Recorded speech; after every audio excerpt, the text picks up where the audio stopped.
And welcome to the Core Connection. I'm Mira Rubin, here with you on Enlightened World Network, and I am excited to be with you and to be spending this time together. Today, we're going to talk about helplessness because, in the face of so much of what's going on in the world, a number of us feel helpless and at the effect of things. And I want to explore with you how, even in the face of helplessness, we can find our footing and find our center and our balance. So before we get started, let's just take a minute to get present here. So let's take a deep breath in through your nose. Hold it and imagine all that wonderful oxygen flowing into your lungs and into your bloodstream and nourishing every cell in your body, bringing health and vitality to your organs. And as you exhale, let's exhale any tension or stress in your neck and your shoulders, your back, your arms and legs. And now let's take another deep breath in through your nose. Hold it, and this time imagine sparkling white light that is coursing through every molecule of your being and beyond, connecting you with this vast universe that we are all so much a part of. And now let's just gently press our palms together and softly, softly, softly rub your fingers against your palms so that you can feel the delicious tingling of that sensation and how really lovely it is to be able to have all these sensations that we get to experience in physical bodies. And with that, let's bring ourselves present right here, right now. Good morning, Julie Kiss. Welcome. So glad to have you here. And welcome to everyone else who's here this morning. I'm so glad to be with you. And we're going to talk about helplessness this morning. And this came up for me yesterday, actually, feeling really helpless in the face of a dear friend who is experiencing a lot of deep challenges and upset and despair in their lives right now. And I felt really helpless to be able to do anything to support and assist this person beyond just being there. And I think that in these times, there's lots going on that a lot of us might end up feeling helpless about. And so let's look at our strategies for finding our own center and our own balance in the face of circumstances that we can't control, that we can't uh, make a difference in, at least in that given moment. Good morning, Dido. Thanks so much for being here. We're talking about helplessness. So helplessness in the face of circumstances that are beyond our control. Sometimes the circumstances that look like they're beyond our control are not. And I guess I'm challenged by the word control in the face of circumstances, because what we always get to control, so to speak, or influence is our own state of being. And so a lot of this experience of helplessness exists through self-talk. And also, I think for me in this circumstance with this friend of mine, I was empathizing to the point of really experiencing my own despair. And I think that that's not helpful. It's not helpful to me, and it wasn't helpful to my friend, other than to say, I'm here, I'm supporting you. I don't know what to do for you to make you feel better, but I want you to know that I'm here. And beyond that, there wasn't a whole lot I could do for this person in a doing kind of way. So what I resorted to was actually a prayer of sorts, and we all pray in different ways. When I think of prayer, I don't think of it as entreaty or pleading. I think of prayer as visualizing or experiencing the desired outcome as done. And so I was being present to my experience of the perfection in this person, and just sending beautiful love and allowing for them to be in their process and trusting that what was despite the pain and anguish they were experiencing, that the process that they were going through was an important part of their experience, and to hold the vision of their wholeness. And for me, that's what prayer is, to hold the vision of the perfection of things, and to if we're praying for something, like if we want if we're desiring something, then experiencing that desire as fulfilled is is the form of prayer that I engage in. Why? Because when we're asking, when we're entreating, when we're saying, please, please, what we're doing is we're reinforcing the lack of that. So if I was, if I were to be praying for someone to get better, then I am in some way reinforcing their illness or their discomfort or their despair. If I see them in their perfection, then that's the imprint, that's the energetic signature that I'm presenting to the universe to resonate with.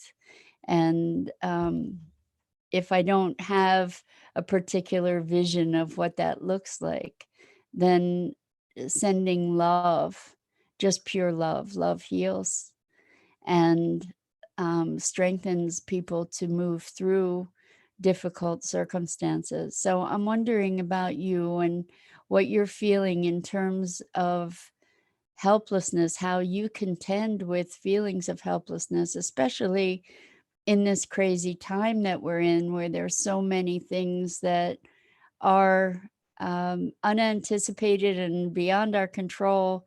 And there's always there's always a benefit or opportunity or possibility in any circumstance. And by sourcing that possibility within ourselves, it empowers us to respond more powerfully, more impactfully on the circumstances of our lives. And if nothing else, it gives us the capacity to shift our experience. So when we shift our experience, what we the frequency that we're putting out is impacting the world. It goes out into the world. I do believe that this is true. We've been talking more about energy and frequency lately.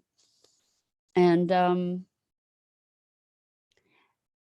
by keeping our frequency high, or by elevating our own frequency, we do put that signature out into the world. And so if we believe in the butterfly effect, if we believe in our connectedness with one another, then by shifting our experience, we shift the experience of the world, or we have an impact in the broader universe.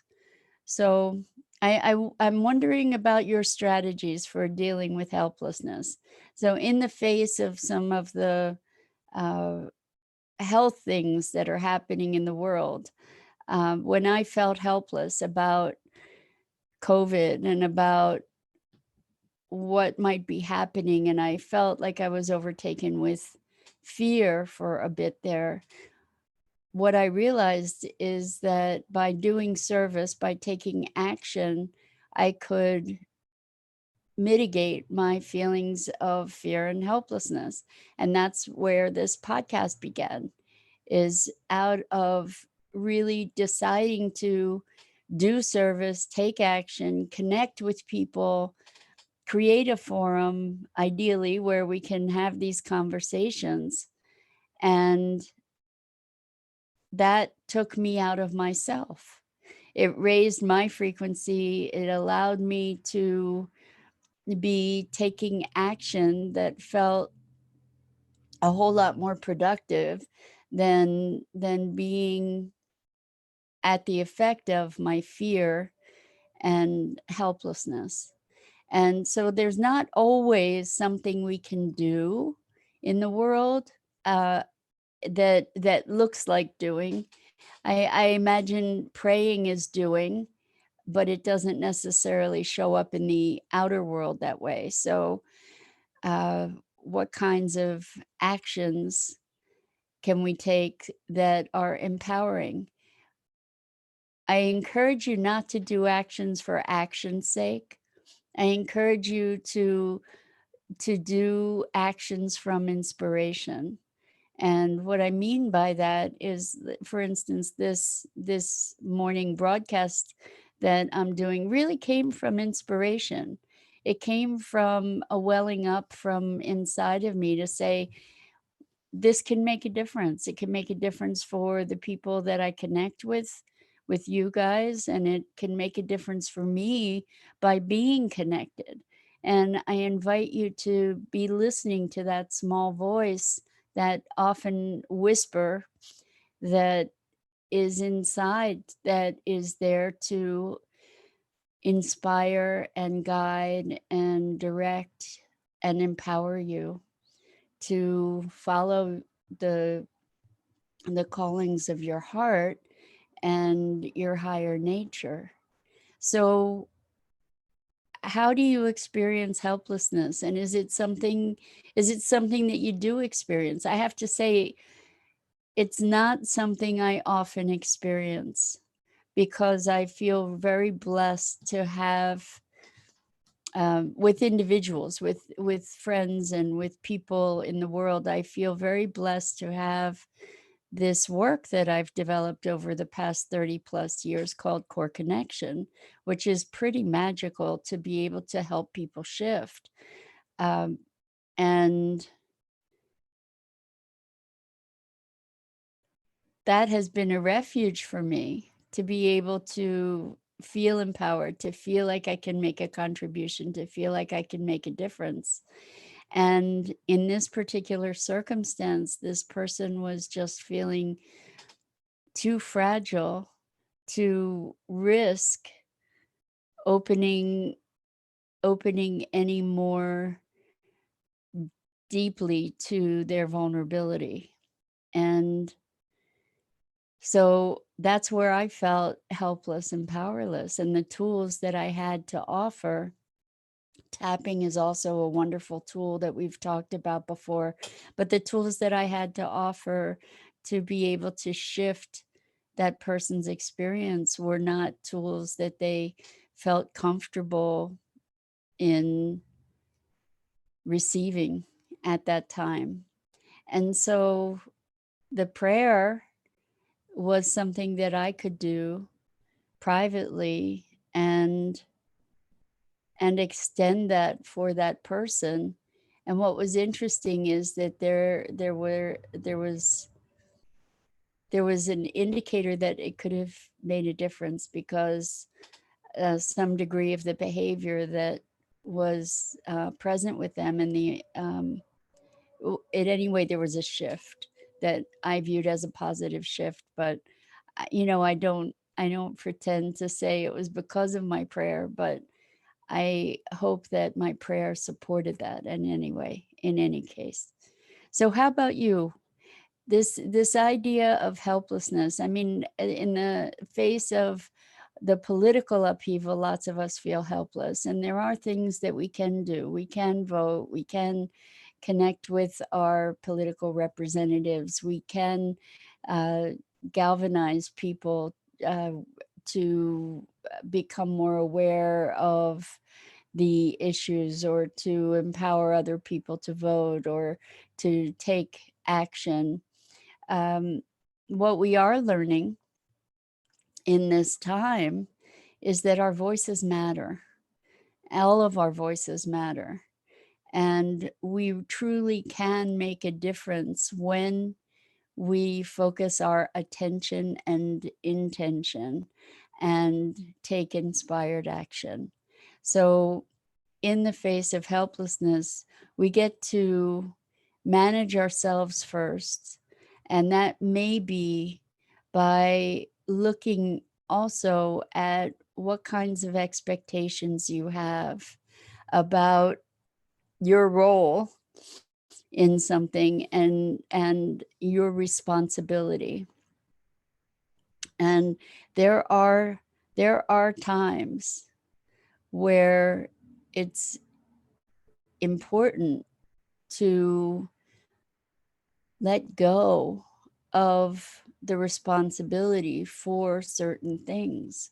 And I know that that's, well, it feels like that's a contradiction kind of for me to be saying. But there are times when I've seen people get so wrapped up in upset around politics, for instance, so deeply, deeply, deeply distraught that they are losing sleep, that they are losing health, that they are losing their own mooring, that it's an act of self-preservation in the face of such a thing to extract oneself from that, to narrow a focus to what is possible in your own world. And that may include taking some kind of political action too. But I think that what happens is it's very easy to become thoroughly overwhelmed and incapacitated. And when we are incapacitated, we're only doing damage to ourselves, and we're not making a contribution to changing the thing that we're obsessing with. And I believe we're beholden to take our own oxygen masks first, because if we're not able to function, then we can't make a difference anyway, right? And so in that state of overwhelm, maybe we get to do the serenity prayer, which I've talked about before, and I think I remember it okay today, and that is, God grant me the serenity to accept those things I cannot change. And that's a big deal. Accept those things I cannot change. Courage to change those things I can. And the truth is, there are many more things that we can change than we imagine. And the last part is wisdom to know the difference. And that's the most important part, is to recognize what we really truly can change and what we really truly can't, at least in this moment. And that's such a wonderful piece of guidance. God grant me the serenity to accept those things I cannot change. That's where, with this friend, I had to surrender. I had to surrender to a higher trust, in a way, to say, I'm helpless here to make a difference directly, other than my prayer, which maybe did make a difference. And I hand it over. I ask for grace for this person. And So that's the serenity to accept or surrender to those things you cannot change, and courage to change those things I can. So to do and be in a way that